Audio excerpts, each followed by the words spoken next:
السلام عليكم ومرحبا بكم، ان شاء الله تكونوا كامل بخير وعلى خير. وصفه تاع اليوم هي صابلي بزاف ساهل. اللي ما دارتش الكاطو نقول لك نوضي حضري هذا الكاطو في وقفه راح تحضريه وتحمري به وجهك نهار العيد، تفرحي وليداتك. يعني الكاطو هذا بزاف هشيش وبنين في نفس الوقت. اهم حاجه انه المقادير تاعو راه متوفره في كل البيت، يعني ما فيش مقادير من برا نهائيا. اذا بسم الله على بركه الله نبداو مباشره في المقادير. اذا هنا عندي 250 غرام تاع مارغرين، عندي بيضه كامله، عندي كاس تاع سكر رطب، كاس معمر مليح يعني بومبي تاع نشا، مايزينا، وعندي ربع كاس تاع زيت اللي بما يعادل 4 مغارف كبار تاع زيت، عندي نصف ملعقه صغيره تاع القهوه خميره كيميائيه مورفه يعني متوسطه تاع فاني، ونجمع بالفارينه المكونات. صابلي كيما قلت لكم دائما تعودتوني بهذه الطريقه. يعني تقريبا نفس المكونات. اليوم راني دخلت فيه الزيت، لكن راني نحيت صفار البيضاء، يعني الصفار والزيت يديروا هشاشه كبيره للصابلي تاعنا.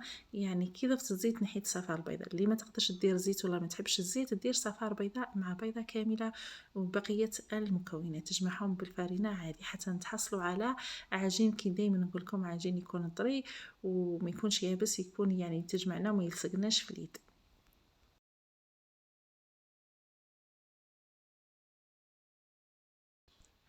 صدقوني هذا صابلي بزاف بزاف ساهل. اي وحده حتى اذا كانت مبتدئه راح تقدر ديره، وتقدري ديريه يعني في اخر لحظه، لانه ساهل وما يطلبش منك الوقت نهائيا. شفتوا العجين اللي تحصلت عليه تكون العجين بزاف يعني رطبه وتكون هشيشه. لهنا راح نجيو يعني نجي نطبع هذاك الصابلي تاعي بعده اشكال. الطوابع اللي كانوا خرجوا هذا العام اللي راهم كذلك دايرين حاله. صراحه انا كنت راح ندير غير نوع مي، حبيت ندير لكم جميع الاشكال، يعني كل وحده وذوق تاعها، كل وحده يعني تختار الشكل اللي يعجبها. هما صراحه يتبعوا هكذا مع بعضهم. جو بزاف يعني هايلين، وجا الصابلي تاعهم بزاف يعني باهي.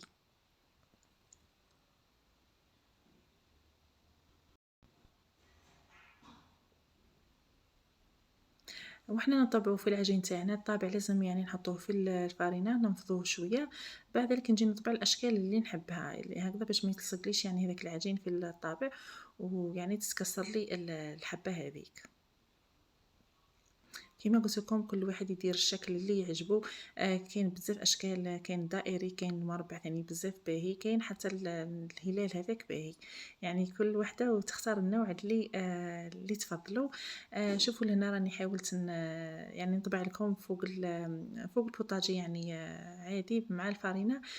المره الثانيه طبعت لكم فوق البابي كويسون، لخاطر كاين بعض البنات قالوا لي كاين العجين تاع الصابلي كنديروا فيها الزيت يعني ما نقدرش نحلوها بالفارينه، لازم نحلوها فوق البابي كويسون هكذا تجينا احسن. انا يعني نحلها في كلتا الطريقتين راح تصلح معايا. لهنا نطبع العجين تاعي بنفس الطريقه حتى نكمل الكميه اللي عندي. نحطها في صينيه فيها كذلك ورق الزبده، نحطها في فرن كنت مسخنته من قبل على 160 درجه فقط حتى تدي لي اللون الذهبي من تحت، يعني ما شعلولهاش من فوق. انا الفرن تاعي فيه ريشه، يعني تدي لي واحد يعني تكون يعني طيابها يكون بزاف يعني مليح بيان دوغي من تحت، من الفوق نخليه ابيض. هذا هو الصابلي يعني اللي يكون سيك، من الاحسن انه ما نحمروش من الفوق باش يجينا الشكل تاعو باهي. خاصة كي نلصقوه بالمعجون. كيما راكم تلاحظوا الطياب تاعو كيفاه جاني. لاحظتوا الاشكال اللي استعملت جميع الاشكال هكذا باش تشوفوا الصابلي كيف يخرج لكم بجميع الانواع. لهنا بالنسبه للمعجون نتوما تلصقوا بالمعجون اللي تفضلوه واللي تحبوه واللي كذلك متوفر عندكم. لهنا انا راح نلصق الصابلي هذا بالمعجون اللي كان متوفر عندي تاع توت، تاع من فرويور بزاف بزاف يعني جاني يعني ملائم للصابلي هذا.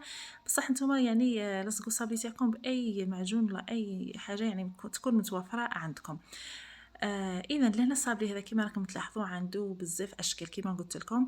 يعني لهنا حاولوا تلصقوا يعني كل الشكل مع الشكل المقابل ليه، يعني الشكل اللي يشبه له تماما، يعني ما تلصقوش مع يعني مثلا هذا المربع كيما شفتوني لصقته مع المربع اللي يشبه له، مش المربع النوع الاخر. المهم نكملوا الصابلي هذا بنفس الطريقه. كما شفتوا في الحواف حطيت يعني كميه قليله من نواه كوكو باش يجيني المنظر فقط باهي. هذا ما كان، يعني أسهل من هكذا ما كانش، كيما قلت لكم توجدوا فيه وقفة حتى يعني في آخر لحظة راح ديري يعني كمية لبس بها تفرحي بها العائلة تاعك تفرحي بها وليداتك وحتى الضيوف إن شاء الله. كيما سبق وقلت لكم هذا الصابلي يجي بزاف هشيش وبزاف بنين، خاصة أنا لما استعملته ذوق الليمون ننصحكم يعني تستعملوه. وكذلك المعجون يعني جات فيه واحد القروصية واحد الحموضية تاع التوت مع الليمون، جا ذوق رائع وجا يعني للخفة تاعو والبنة تاعو يعني استهلكناه يعني كليناه قريب يخلص لي مع الولاد قاعدوا لي غير حبيبات يعني معليش بصحتهم. المهم حبيباتي نقول لكم ان شاء الله تعجبكم الوصفة تاع اليوم، حتى اذا راكي عيانة راح ديري هذا الصابلي ولا هذا الكاطو في وقفه ما يعيكش كامل، راح ديريه وتفرحي بيه وليداتك كما قلت لك. المهم ان شاء الله نقول لكم كنت ظريفه خفيفه خفيفه ظريفه عليكم.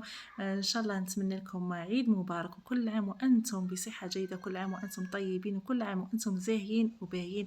ربي يحفظكم ويخليكم لي يا اعز متتبعاتي الاوفياء. نقول لكم تهلاو في رواحكم، بقوا على خير ومع السلامه.